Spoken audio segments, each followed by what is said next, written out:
Right now on the National Weather Desk, flood preparations, how cities along the Mississippi are getting ready for rising water. To use caution and to stay out of the water. Massive hailstones fell across portions of Texas last night. The risk of more severe weather continues today. Flooded farmland, a long-lost lake reemerges from decades of drought. Projecting how much more water is on the way to Tulare Lake has been an even bigger challenge. When severe storms are approaching, do you think about protecting your pets too? At the end of the day, you're doing the best thing for him, which is keeping him safe. And could AI help battle wildfires out west? From our nation's capital, this is the National Weather Desk. Good morning and welcome to the National Weather Desk. I'm Angela Brown. The Mississippi River is still rising this morning with flood warnings posted for 500 miles from Minnesota just north of St. Louis. That's more than 1 million people in the water's path. The National Weather Service says the water will keep rising for another week or even two as runoff from snowmelt combines with rainfall runoff. The flooding is expected to be the worst in at least 20 years. Davenport, Iowa is already closing roads along with the riverfront. McGregor, Iowa is also taking action. This is the third time ever that water has hit major flood stage there. People in town have been putting up barriers and actually filling sandbags all week. But crews and officials say it's not always the water you see that actually causes the problems.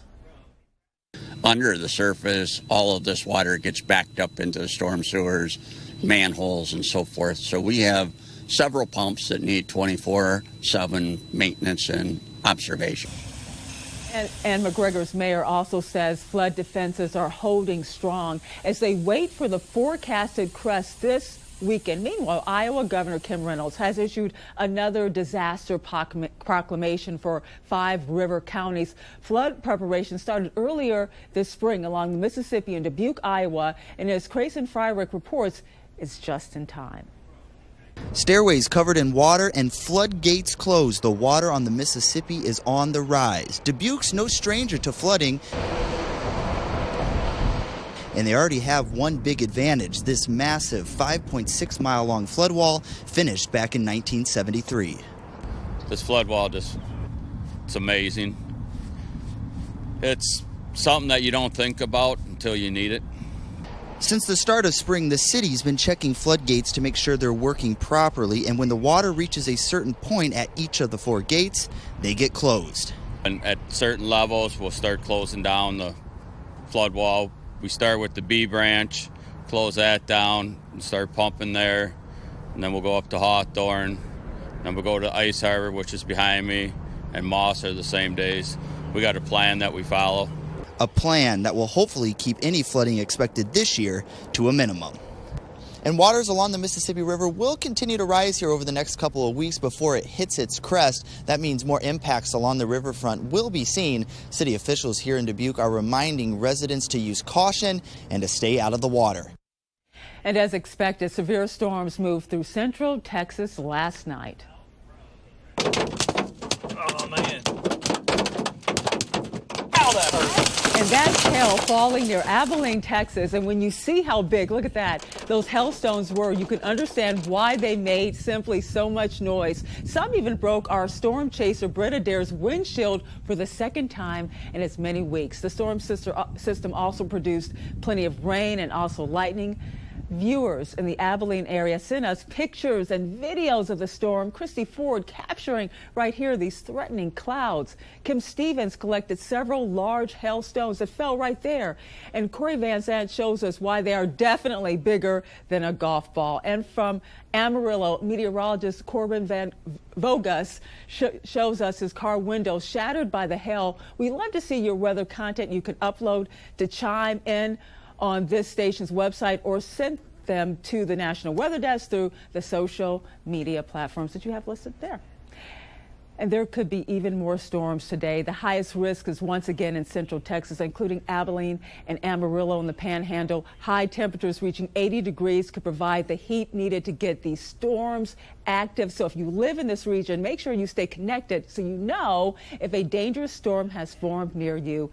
Hail also fell in Colorado.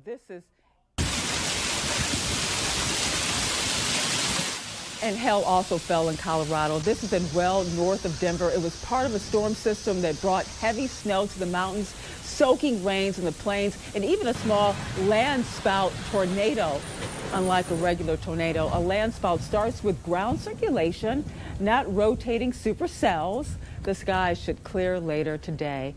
In California, local, state, and federal agencies are trying to coordinate help for those affected by flooding in the historic Tulare Lake Basin, where water is expected to flow in over the next 16 weeks at least, and experts now project that water could stick around for up to 2 years. Liz Gonzalez has more. We recognize what's at stake. We recognize the magnitude of what will be coming our way over the course of the next few months. Governor Gavin Newsom toured Tulare Lake Basin Tuesday, getting a better idea of the destruction from this winter's 13 atmospheric rivers, which delivered a whole lot of water and even more snow, which has yet to melt.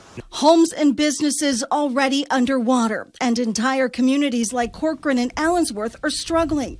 We should be in collaboration. FEMA has been helping nonprofits get help where it's needed and sign up people for services. But projecting how much more water is on the way to Tulare Lake has been an even bigger challenge. By virtue of, planning choices that were made a long time ago, we do not have significant information about these 4 counties and where water moves. The state has already eliminated the need for permits, allowing farmers and water districts to move water onto fields for recharging before it ever reaches the lake bed. But it's now running out of pumps. Namath adds that local reservoirs have enough space to take the inflows, and crews will continue to raise levees to protect Corcoran. We're here for the long haul, not just to address some of the situational concerns as it relates to this particular levee or that particular levee. And officials are closing most of Yosemite National Park this weekend due to flood concerns. Right now, the closure is expected to last from Friday until next Wednesday, but the National Park Service says it could last even longer than that. Severe weather hit Yosemite last month as well. The park had to close for 3 weeks when 15 feet of snow fell in that area. When a severe thunderstorm warning is issued, it is critical that you get to your safe spot as quickly as possible. But how do you do this effectively when you also got some pets? This is an often overlooked variable in severe weather plans. Here's Ed Russo with more. Seconds count when you're trying to keep you and your family safe from severe weather, especially tornadoes. That family you love and care for obviously includes all of the fur balls in your house. When a tornado warning is issued, it should take you no longer than 20 seconds to get to your basement in a 2-story home. You do not have time to round up the pets. They should already be in place. So this is Maurice. He's just under a year old, so he's very much in that kitten phase. So whenever I try to run and get him, especially when I need him, what does he do? He runs and hides, making it exceedingly difficult to get him. So to avoid that wild goose chase, what you want to do is you want to confine, perhaps even crate your pet long before a warning is issued. Already have them in that safe spot. Maurice obviously isn't happy about this, but at the end of the day, you're doing the best thing for him, which is keeping him safe, much like you're doing for yourself and your own family. Your dog may be easier to round up, but they may be hiding in the wrong place. You may have heard of dogs going into the bathtub as a storm is approaching. They kind of have the right idea, but it may be the bathroom on the 3rd floor. You want to make sure they're on the lowest floor, and at the end of the day, a crate is best. Don't wait to crate. Make sure you do it before a warning is issued. Bring some of their favorite toys and add some treats to the mix so they associate their safe spot with something positive. Your dogs and cats can read your stress, so when you're anxious, they become anxious too.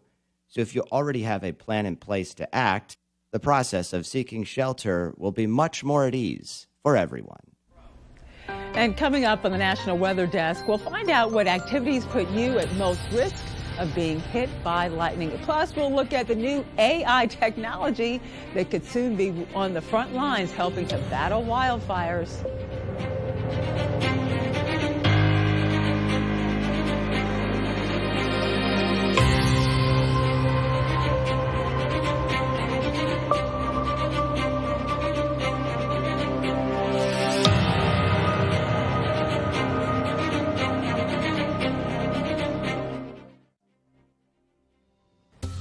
I'm meteorologist Charlie Lopresti with a look at the Northeast. We've had some unsettled weather in the Northeast over the last few days, and our weather is slowly starting to improve. Here we are 8 o'clock this morning. Any leftover clouds over eastern New England, that's starting to break up.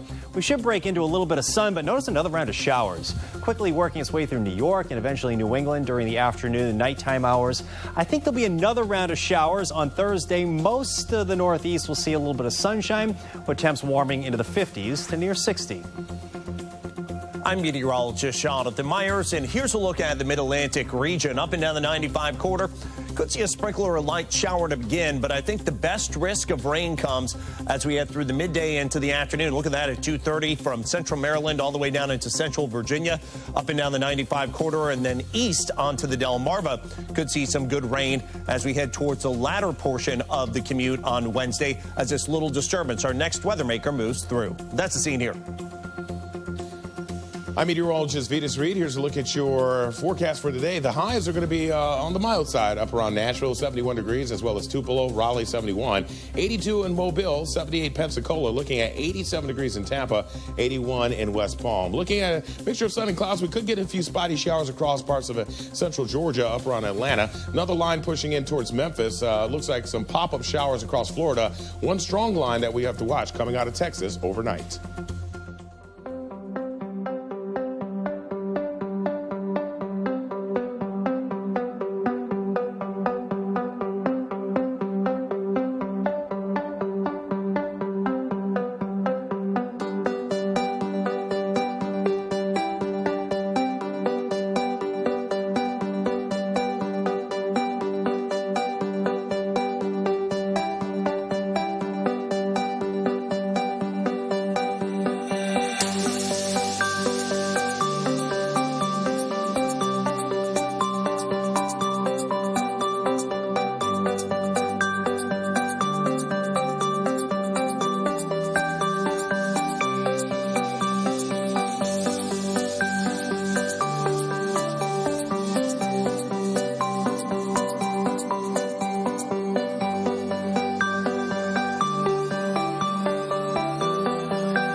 Watching the National Weather Desk. In California, a Chinook helicopter is now doing the heavy lifting to help deal with the aftermath of major flooding. Rich Rodriguez is in Fresno with a look at what the helicopter is fishing out of the flood basin. From a distance, it looks like a small package being towed by a heavy-duty helicopter. Up close, you see it's a 5,000-pound transformer. It was disconnected days ago. These transformers today are all in areas that are already submerged. So you couldn't get to them with, a typical PG&E truck. We could get to them by boat, but the boat doesn't have the ability to lift them out. The mission is to remove 8 transformers out of the flood basin. That adds up to 14 pulled from the water, with 20 more to be moved out in the days ahead. Boyle says the transformers are sealed, but they're not designed to sit underwater for long periods. We do have some transformers in the flood area that are still active. We've been in communication with those customers that are still using them. They're using them to power pumps to move water around. Boyle says as the floodwater covers more ground in Kings County, there's less need for power down on the farm.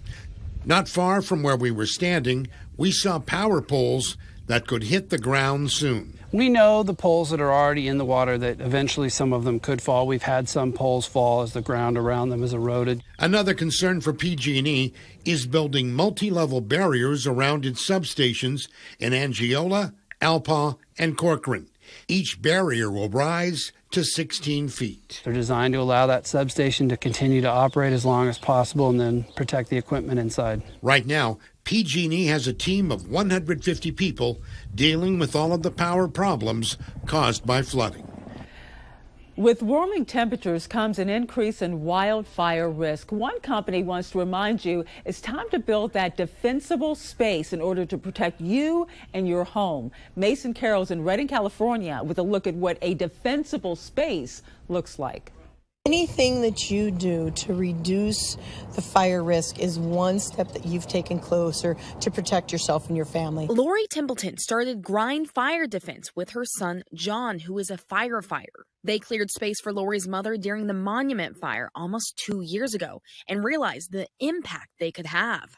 And I wanted to do something that really could impact the community and impact the world, really, and John did too. So we decided to start Grind Fire Defense so that we could help community members, residential, small business owners, actually clear that space around their property when they didn't have the tools or resources to be able to do that on their own. Lori says Defensible Space has proven to make a difference in protecting homes from fires, which can be fast-moving and unpredictable. It's the difference between a fire coming and burning the fuel that you would think, like the trees and the brush. Fire doesn't know your house is any different. This year, vegetation has grown high and fast thanks to some much-needed rain. But all that tall grass and vegetation will soon turn into flash fuels. Lori says now is the time to create that defensible space before fuels dry and peak fire season begins.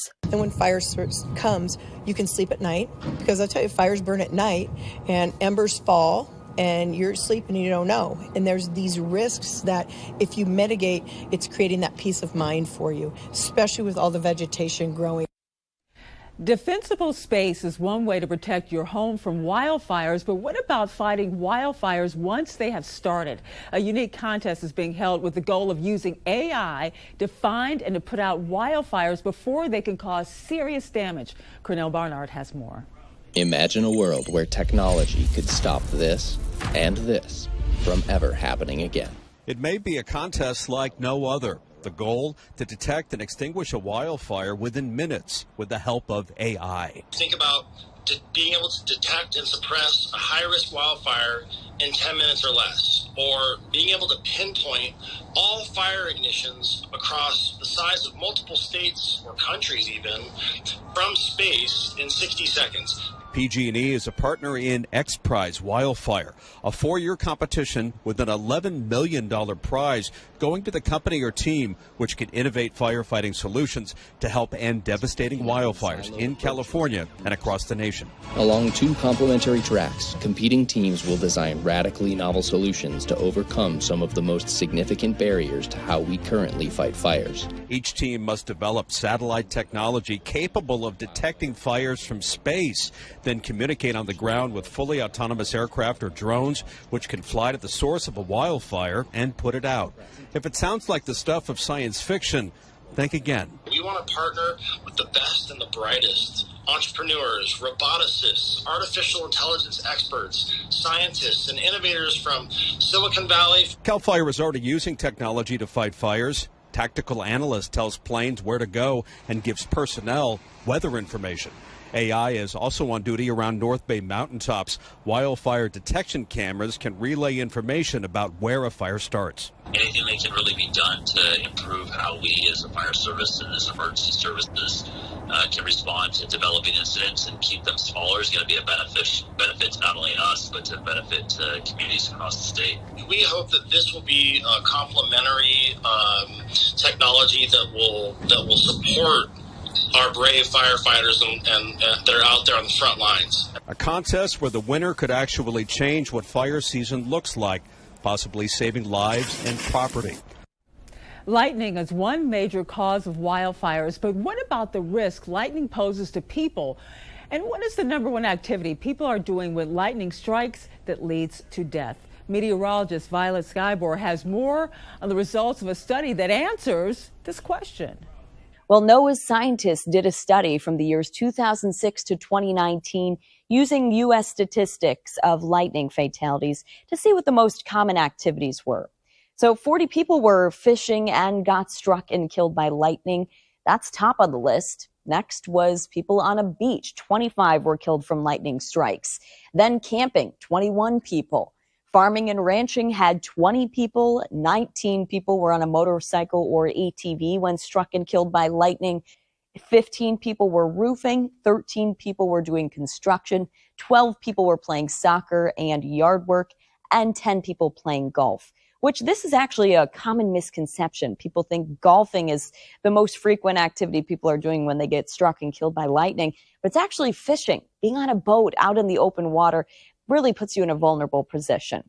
They also compared male versus female to see what the percentage was, and it actually happens that 79% of males were struck by lightning as opposed to 21% of females.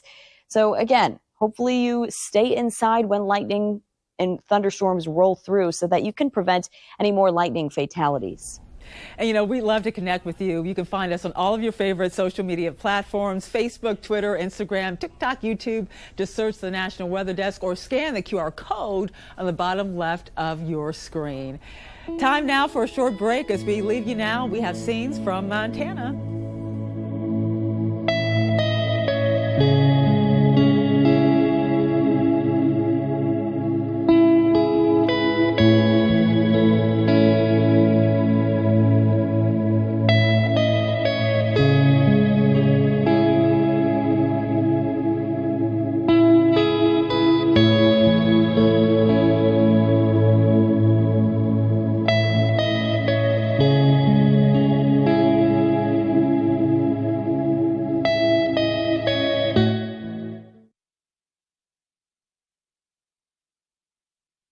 Well, very good Wednesday morning, everyone. I'm meteorologist Andrew Buck-Michael. Taking a look at your weather story across the Midwest. Things are pretty quiet for the most part today. We got some rain starting to move into Kansas.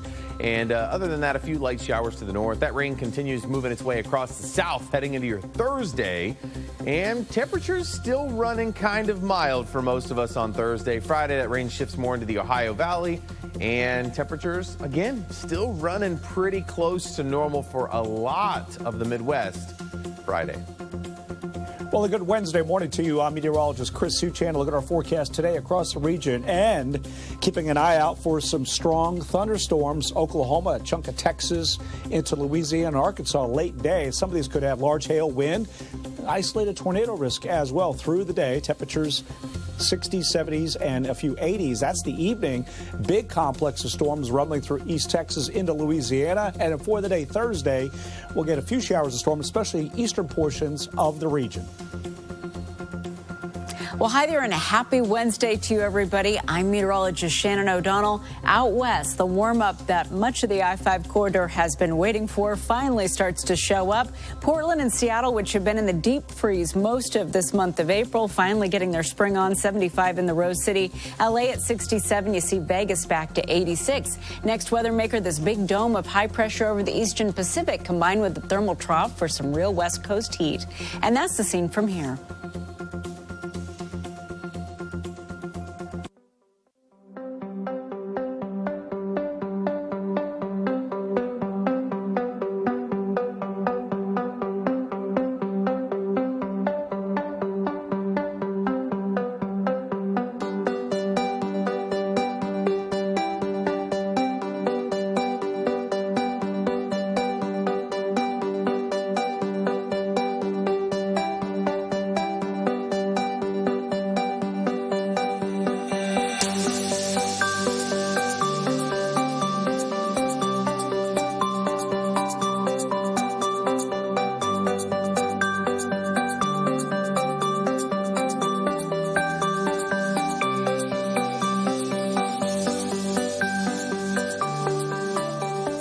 Weather Window, presented by the National Weather Desk. Nature's reflective mood of the Wasatch Mountains at sunset, its image visually returned in the wetlands of Great Salt Lake Nature Preserve. And another lakeside scene mirrors nature's cloud portrait.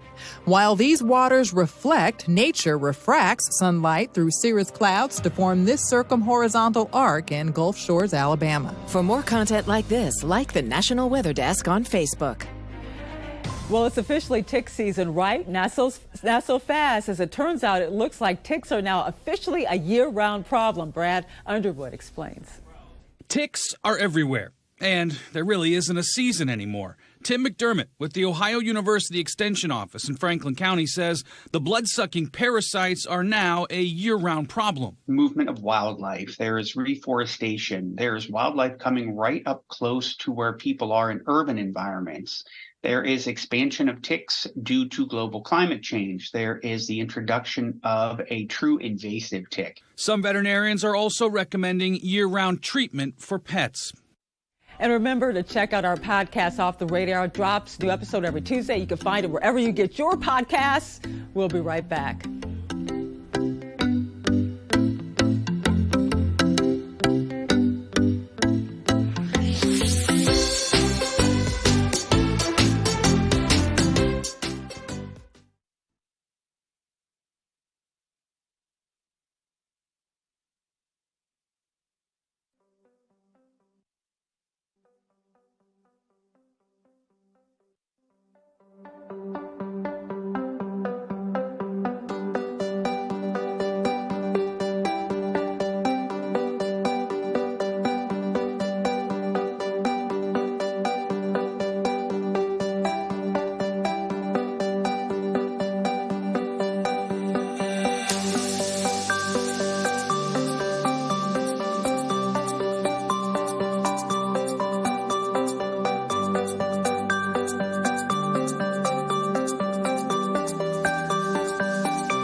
Thank you so much for joining us. Tomorrow on the National Weather Desk, we'll find out how new Twitter rules might make it harder to get severe weather alerts. I'm Angela Brown. Make it a great Wednesday, and we'll see you right back here